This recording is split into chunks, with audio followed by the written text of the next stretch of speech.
تم تو میری شادی کے بعد آئی ہی نہیں، جبکہ میں نے تمہارا پورا دن انتظار کیا۔ مجھے لگا تم مصروف ہوگی۔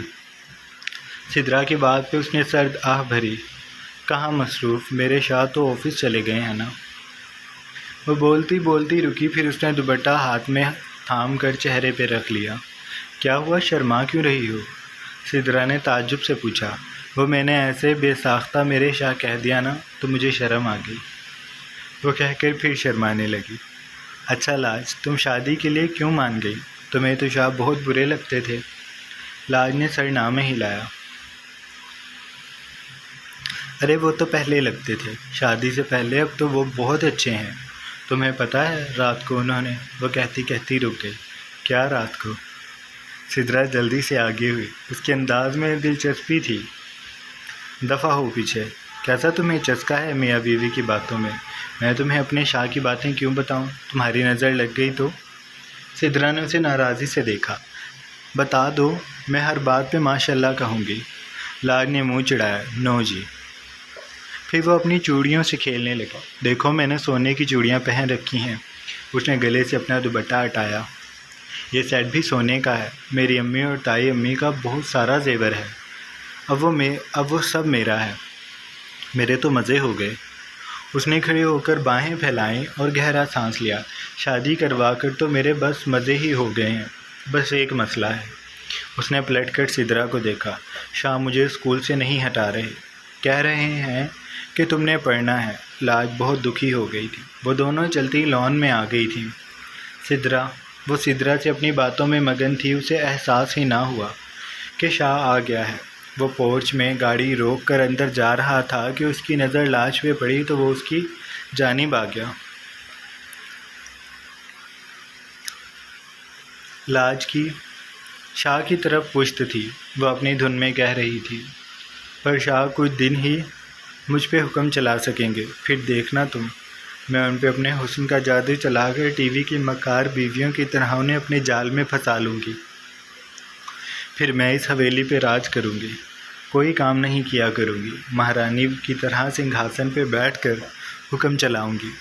وہ ایک دم سے مہارانی بن گئی، اور سدرا جو موت کے فرشتے کو لاج کے پیچھے کھڑا دیکھ چکی تھی، اس کی سانس بند ہو گئی۔ وہ اشارہ بھی کر رہی تھی، لیکن لاج نے ہاتھ جلایا، جیسے کہتی ہو ابھی میری بات سنو۔ میں سب پہ ایسے حکم چلاؤں گی، شیریں اچھی ہیں، وہ میرے ساتھ بیٹھا کریں گی، پھپھو سے میں جھاڑو برتن کرواؤں گی، اور بی جان کو تو میں کمرے میں بند کر دوں گی۔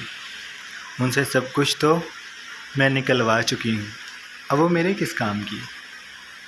اس لیے انہیں عبادت کے لیے کمرے میں ہی روک دیں گے، اور آج کل یہ سائم کا جو منہ بنا ہوا ہے نا، اسے تو میں مالی کی جگہ رکھوں گی۔ برکت انکل پھر سے خیر ہے میری زندگی کا تو بس اب ایک ہی مقصد ہے، پرعزم انداز سے گردن اکڑا لی، اور وہ مقصد ہے شاہ کو اپنی مٹھی میں کرنا۔ اس نے ہاتھ پھیلایا اور سازشی مسکان سجا کر ایک ایک انگلی کو بند کیا، جیسے شاہ اس کی مٹھی میں آ گیا ہو۔ پھر دیکھنا کیسا مزہ آئے گا۔ تبھی لاج نے سدرا کے منہ توجہ سے دیکھا۔ یہ تمہارے منہ پہ کیوں 12 بج رہے ہیں؟ اتنی مزے کی بات بتائی ہے، تم خوش بھی نہیں ہوئی؟ کہیں تمہیں دل کا دورہ تو نہیں پڑ رہا؟ شکل تو ایسی ہی بنائی ہوئی ہے۔ سانس لو سدرا۔ وہ آگے بڑھ کر اس کا چہرہ چھونے لگی کہ سدرا نے اسے پیچھے کیا۔ سلام شاہ صاحب، وہ کہہ کر بھاگ گئی، اور لاج دھک سے رہ گئی۔ لاج کو لگا آسمان اس پہ آ گرا ہے، اس کی ٹانگوں کی جان نکل گئی تھی۔ اس نے ذرا سی گردن ترچھی کر کے تسلی کی، یا اللہ، شاہ کب آیا اور اسے پتہ بھی نہ چلا۔ وہ دھیرے سے ہمت کر کے پلٹی، اسے ایسے ظاہر کیا جیسے اس نے شاہ کو پہلے دیکھا ہی نہیں تھا۔ پلٹ کر چونکی، ارے شاہ، آپ کب آئے؟ دارائن سنجیدگی سے اسے دیکھ رہا تھا۔ لاج کا دل بری طرح دھڑک رہا تھا۔ تبھی آیا ہوں جب تم مجھے اپنے حسن کے جال میں پھنسانے کی پلاننگ کر رہی تھی۔ لاج کا سر چکرا گیا۔ دارائن نے سب سن لیا؟ ہیں، میں نے یہ کب کہا؟ اس نے تعجب سے پوچھا۔ دارائن نے بھم اچکائی۔ میں پھپھو کی قسم کھا سکتی ہوں، میں تمہاری پٹائی کر دوں گا اگر تم نے جھوٹی قسم کھائی تو۔ لاج نے اسے خفگی سے کہا، میں پھپھو کی کبھی بھی جھوٹی قسم نہیں کھاتی۔ دارین نے دھیرے سے سر نامے ایسے ہلایا جیسے سوچتا ہو اس لڑکی سے بھلا کوئی جیت سکا ہے۔ تم ذرا اوپر چلو، تمہیں میں بتاؤں گا۔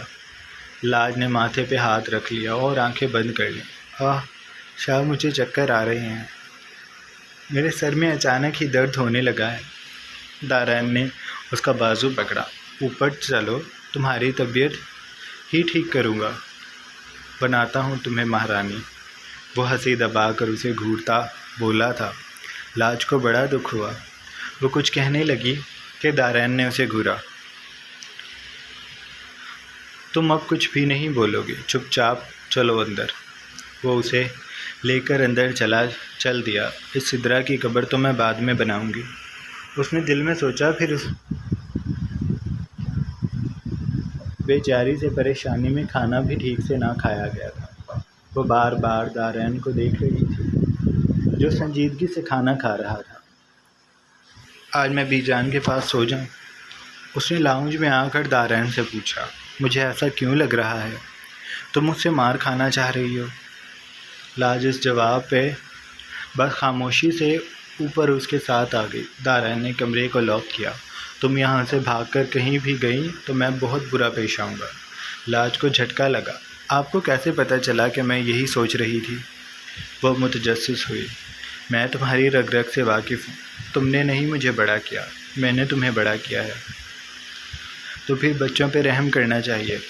رحم کروں گا بچے، ایک بار میں ذرا فری ہو جاؤں۔ وہ کہہ کر کپڑے بدلنے چلا گیا۔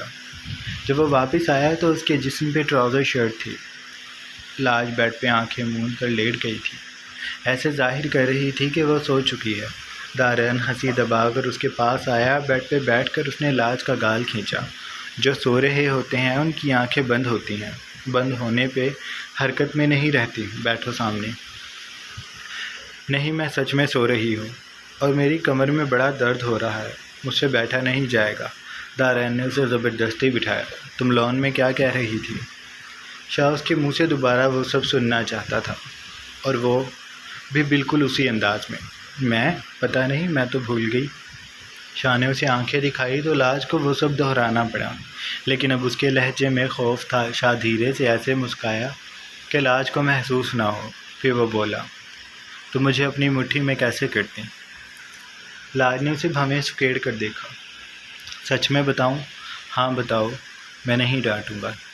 لاج کو تسلی ہوئی تو بتانے لگی، میں نئے نئے کپڑے پہنوں گی، زیادہ سے زیادہ میک اپ کر کے آپ کے آگے آگے جی کرتی رہوں گی، آپ کے آنے پہ آپ کا سر دبایا کروں گی، کپڑے استری سب کچھ کیا کروں گی۔ کچھ عرصے پھر آپ میری مٹھی میں۔ شاہ نے لب بھیج کر اسے داد دینے والے انداز سے دیکھا تو اس کے تشکر سے کاندھے جھک گئے۔ واہ، تم نے بڑی پلاننگ کی ہوئی ہے مجھے اپنے جال میں پھنسانے کی۔ لاج نے جوش سے سر ہلایا۔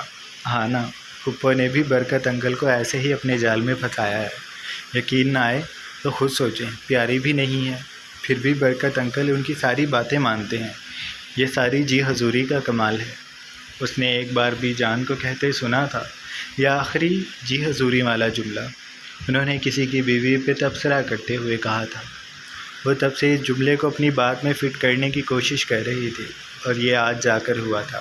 دارین کو اس کی بات پہ ہنسی آ گئی۔ اس نے بیڈ گراؤنڈ سے کمر ٹکائی اور لاج کو اپنے سینے سے لگا کر کہا، اور کیا باتیں کی میری سمجھدار بیوی نے آج؟ لاج نے اس کے سوال پہ سر جھٹکا۔ کوئی بات ٹھیک سے نہیں ہو سکی۔ آپ نے کہا تھا سوچ سمجھ کر بولنا ہے، اور میں پورا دن سوچتی ہی رہ گئی، بول تو کچھ بھی نہ سکی۔ وہ اپنا دکھ بتانے لگی تھی۔ شاہ ہنس دیا۔ میں نے کہا تھا کہ میاں بیوی کی پرسنل باتیں نہیں بتانی۔ لاج اسے الجھ کر دیکھنے لگی۔ مجھے تو ساری ہی پرسنل لگی۔ شاہ نے نچلا لب دبایا، پھر اس نے لاج کے کان کے پاس جھک کر کہا، میں ابھی تمہیں بتاتا ہوں کہ میاں بیوی کی پرسنل باتیں کون سی ہوتی ہیں جن کو سب کے سامنے نہیں کہتے۔ اس نے کہہ کر اپنی شرٹ اتاری تو لاج کی نگاہیں بے ساختہ جھک گئیں۔ شاہ، وہ کچھ کہتی کہ دارین نے اسے دھیرے سے بیڈ پہ لٹایا اور اس کے چہرے پہ جھک کر بولا، تم یہ جا کر کسی کو نہیں بتانا کہ میرے شاہ رات کو شرٹ اتار کر مجھے بہت ساری کسز کرتے ہیں۔ جو کام وہ کل نہ کر سکا تھا، آج اپنی معصوم بیوی کو سمجھا کر وہ اس کے لبوں پہ جھک چکا تھا۔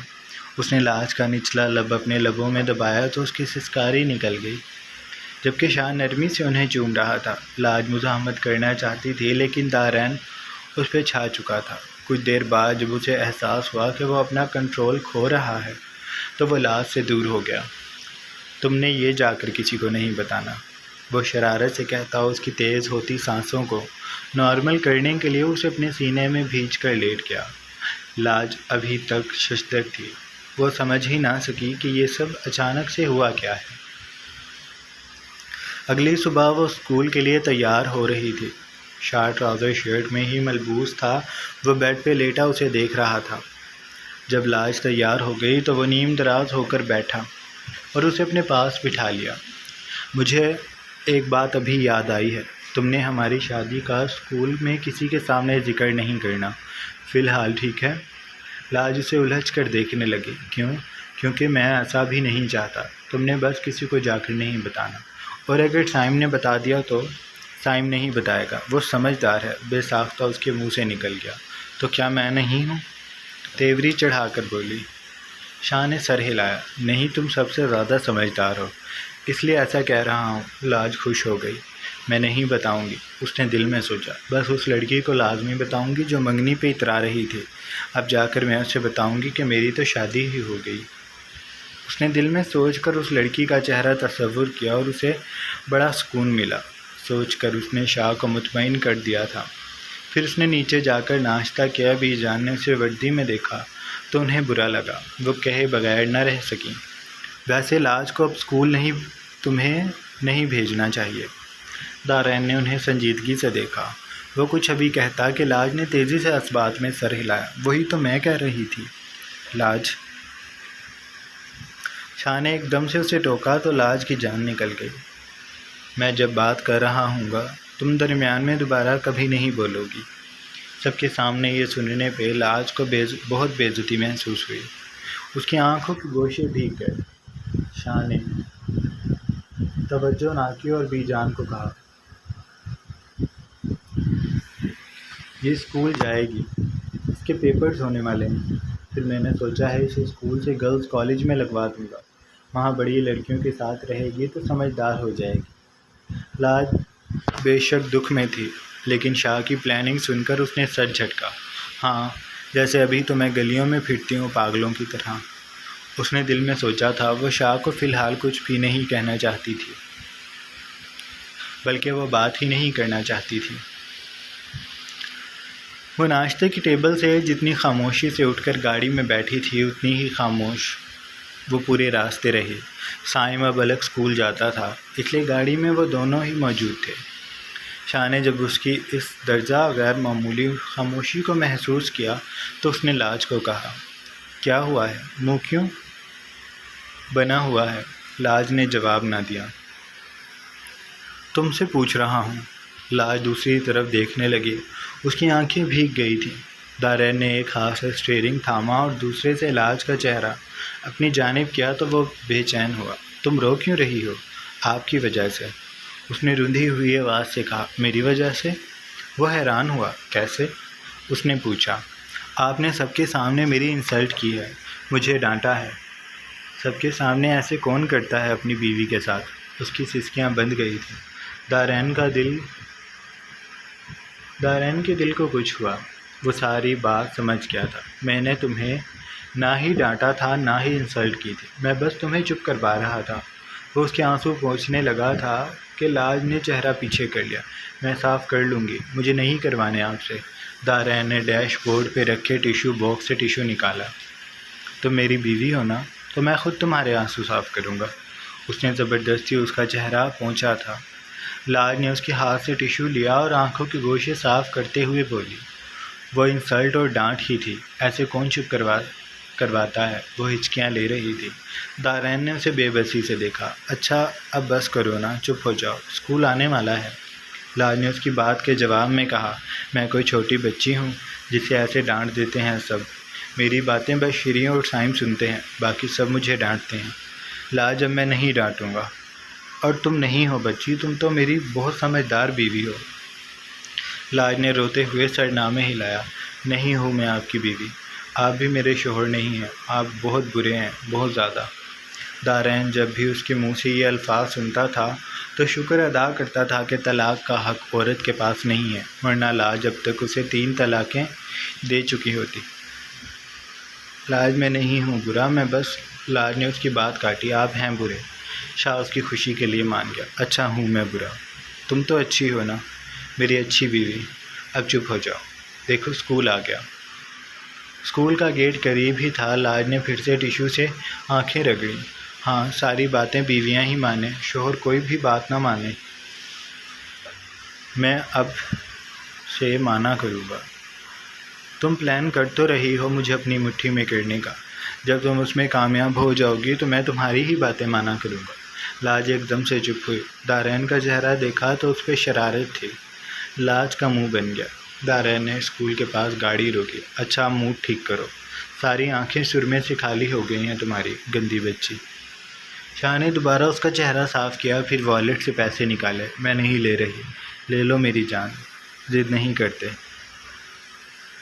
اس کے اس قدر پیار سے پکارنے پہ لاج کے دل کو کچھ ہوا۔ اس نے شاہ کو دیکھا، اس کا دل کیا کہ شاہ اسے دوبارہ ایسے ہی پکارے، پلیز۔ لاج اپنے دل کی بات اسے نہ کہہ سکی۔ اس نے پیسے تھام لیے۔ اب رونا نہیں ہے، تم بہت اچھی ہو، بہت سمجھدار، اور اب میں بھی بالکل تمہیں سب کے سامنے نہیں ڈانٹا کروں گا، لیکن تم میری بات مان جایا کرو۔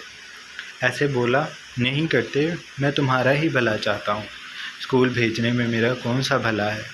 اس نے دل میں سوچا اور سر کو خم دے کر گاڑی سے نکل گئی۔ شاہ اس وقت تک وہاں رکا رہا جب تک وہ گیٹ عبور نہ کر گئی۔ پھر وہ واپسی کے لیے پلٹ گیا تھا۔ جاری ہے۔ سو جناب، یہ تھی ہماری آج کی قسط۔ آئی ہوپ آپ کو اچھی لگی ہوگی۔ اگر آپ کو قسط اچھی لگی ہے تو آپ چینل کو لازمی سبسکرائب کر لیں، بیل آئیکن کے بٹن کو بھی پریس کر لیں تاکہ نئے آنے والی ویڈیوز آپ کو ملتے رہیں۔ اپنا ڈھیر سارا خیال رکھیے۔ اللہ حافظ۔